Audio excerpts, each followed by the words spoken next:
Lalu prasyarat selanjutnya, sampah seperti botol minuman dan kaleng dapat dimanfaatkan kembali menjadi pot bunga dan tempat alat tulis. Untuk itu, mari kita manfaatkan sampah sebaik mungkin.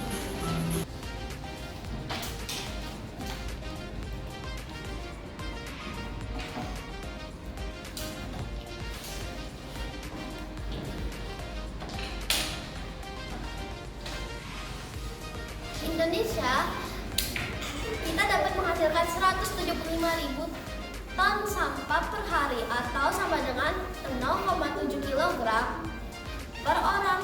Kalian tahu kan di Indonesia sudah ada 270,1 juta Saya akan orang. mempresentasikan dua jenis sampah, yaitu contohnya sayur-sayuran, buah-buahan, daun, dan ranting kayu.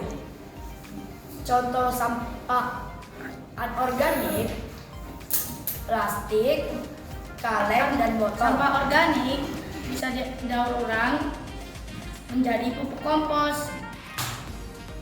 Pupuk kompos adalah pupuk yang terbuat dari bahan-bahan organik. Nah, apa sih kegunaan dari pupuk kompos ini? Dan apa kelebihannya? Nah, pupuk kompos ini kelebihannya adalah ramah lingkungan, lebih baik untuk kesehatan, dan hemat biaya. Sampah anorganik bisa diolah menjadi hiasan, kotak pensil, dan lain-lain. Salah satu contohnya adalah ini. Hiasan ini terbuat dari kardus. Dan anorganik adalah contohnya adalah baterai, botol plastik, dan kresek yang bisa dijadikan jadi hiasan. Sampah organik juga dapat diubah menjadi biogas. Apa manfaat biogas? Biogas dapat diubah menjadi bahan bakar seperti gas LPG dan bensin. Sampah anorganik adalah sampah seperti gelas, kabel, dan lain-lain.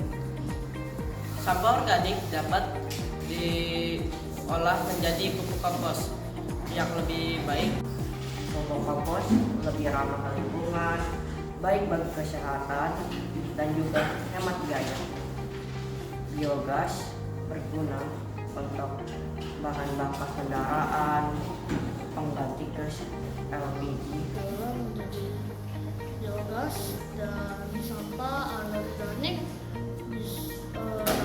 dapat dijadikan sebagai kotak pensil.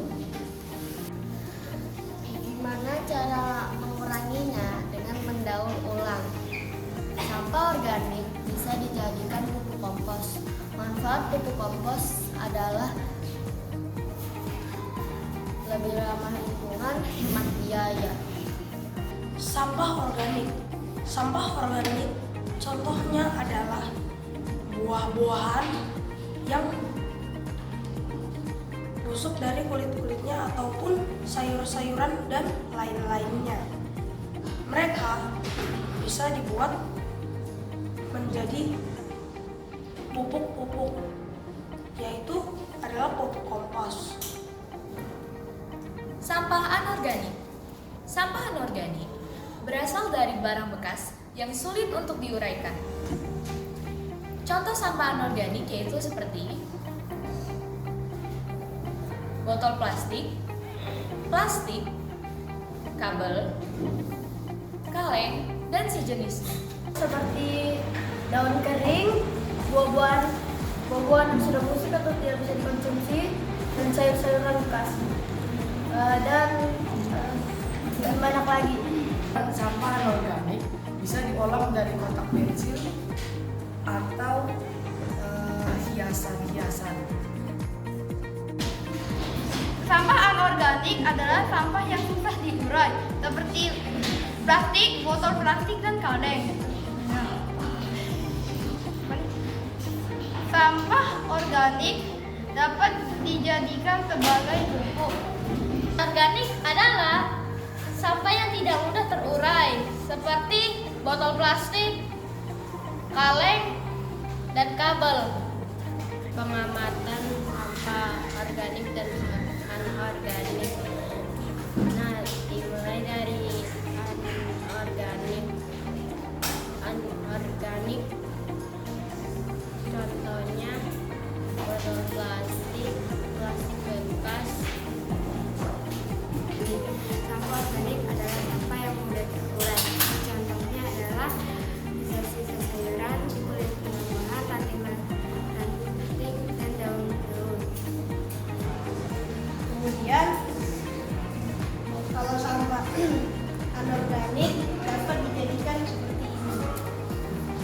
Biasa sekolah. Dan itu aja ya. Terima kasih. Dapat dijadikan pupuk kompos. Sampah anorganik dapat dimanfaatkan, yaitu botol plastik dapat dijadikan pot bunga dan kaleng dapat dijadikan tempat pensil dan pulpen. Sampah organik dapat diolah menjadi biogas dan pupuk kompos. Sampah anorganik dapat diolah menjadi tempat pensil dan pergolakan.